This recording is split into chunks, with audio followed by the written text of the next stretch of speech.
Les révélations explosives de Kylian Mbappé qui brise enfin le silence concernant son avenir. Ronaldo Nazario dévoile le nom du Ballon d'Or France Football 2023. Bonsoir à vous, chers amis téléspectateurs d'Afrique Sport. Un plaisir de vous retrouver dans votre journal du soir, le récapitulatif de ces informations sportives de la journée. Mais avant de débuter, abonnez-vous sur cette chaîne pour ne rien rater de l'actualité et n'oubliez pas d'activer la cloche de notification. Chers amis, comme vous le savez, le Sénégal va affronter le Bénin pour le match comptant la 5e journée des éliminatoires de la CAN 2024. Et oui, les hommes de Stéphane Sessegnon sont déjà prêts pour affronter les champions d'Afrique en titre, les Lions de la Teranga. Et d'ailleurs, c'est le capitaine de cette équipe nationale du Bénin qui a carrément adressé un message très fort pour dire que l'exploit est possible face à cette équipe du Sénégal d'Aliou Cissé. L'exploit est possible. Nous avons eu la chance de battre un champion d'Afrique ici. Ce sera difficile, mais rien n'est impossible. Nous jouons à domicile et nous aurons en face de nous une équipe sénégalaise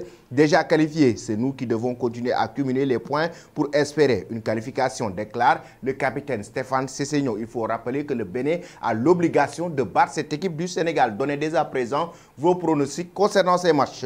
Chers amis, nous allons parler maintenant du Cameroun avec Samuel Lobé qui évoque le retour d'André Onana au sein de la sélection camerounaise. Comme vous le savez, le gardien de but de l'Inter de Milan est actuellement en vacances au moment où ses coéquipiers sont en rassemblement.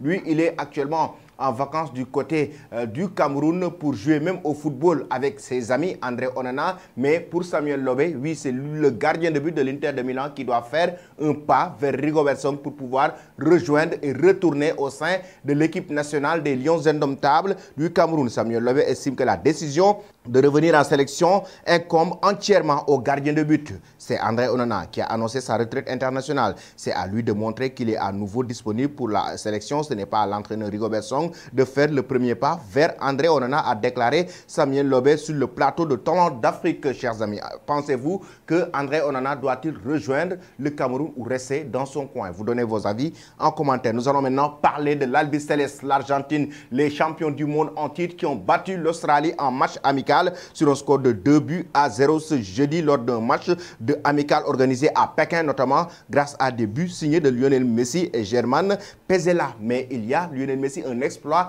qu'il a fait en sélection en marquant ce but. Et oui, en profitant de l'ouverture du score très rapide de son capitaine, la Pulga, sur une magnifique frappe gauche à l'entrée de la surface de réparation, l'Albi Céleste a maîtrisé la première période sans trembler, inscrite après 119 secondes. Cette réussite est devenue la plus rapide en sélection pour le futur joueur de Miami. Son précédent record daté de 2014 et un but après 2 minutes 14 secondes contre le Nigeria, chers amis. Ensuite, nous allons parler de Kylian Mbappé en France. Il a fait une conférence de presse cet après-midi. Kylian Mbappé a enregistré des révélations explosives concernant non seulement l'équipe de France, mais aussi concernant surtout son avenir. Il a carrément fait des mises au point sur son avenir concernant les rumeurs qui circulaient depuis ces derniers temps. Déjà, il a évoqué pourquoi aller au terme de mon contrat, pourquoi il ne veut pas du tout prolonger son contrat avec le Paris Saint-Germain, terminer son contrat et partir librement. Il n'y a pas à expliquer, les gens peuvent parler, ils n'ont pas tous les tenants et les aboutissants. Tant pis pour eux, je sais pourquoi je fais ça, il n'y a pas de problème avec ça, a déclaré déjà dans un premier temps Kylian Mbappé. Et oui, ensuite, le joueur français a évoqué pourquoi en même temps aussi il a carrément pris cette situation comme ça et pourquoi il a pris ce statut en tout cas de leader venant jouer avec l'équipe de France et envoyé une lettre lors du rassemblement. Il a carrément évoqué que tel n'était pas le cas et a démenti ces informations. La lettre n'a pas été envoyée pendant le rassemblement, elle a été envoyée avant, affirme l'attaquant parisien au sujet du courrier transmis à son club. Et en même temps, il dit que j'ai déjà répondu à cette question. J'ai dit que mon objectif était de continuer au club. Kylian Mbappé dément encore un départ au PSG cet été. Donc en conférence de presse, rester au PSG, c'est ma seule option pour le moment. Donc je suis prêt à revenir à la reprise. Mais il a complètement allumé le PSG, notamment la direction qui était frustrée après avoir reçu ce courrier. Qu'est-ce qu'il dit? Je ne pensais pas qu'une lettre pouvait tuer quelqu'un.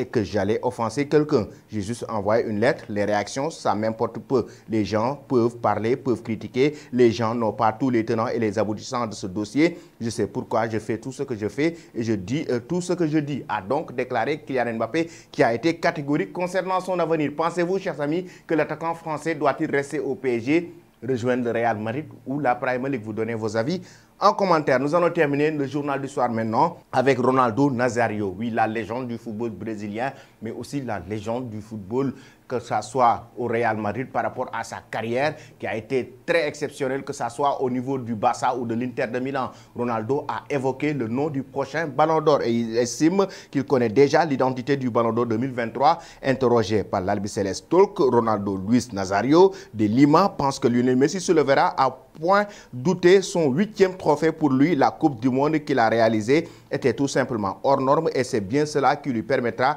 de succéder à Karim Benzema. Messi mérite de gagner le Ballon d'Or. Je pense qu'il sera couronné. Il a la Coupe du Monde qui est un très grand tournoi, a déclaré Ronaldo sur Albiceleste Talk. Que pensez-vous, chers amis, de cette déclaration? Est-ce que Lionel Messi doit remporter le Ballon d'Or ou ce sera Erling Haaland? Donnez vos avis en commentaire. Toi qui me suis et qui t'es pas encore abonné, c'est le moment de le faire et n'oublie pas d'activer la cloche de notification. Merci et très bonne soirée.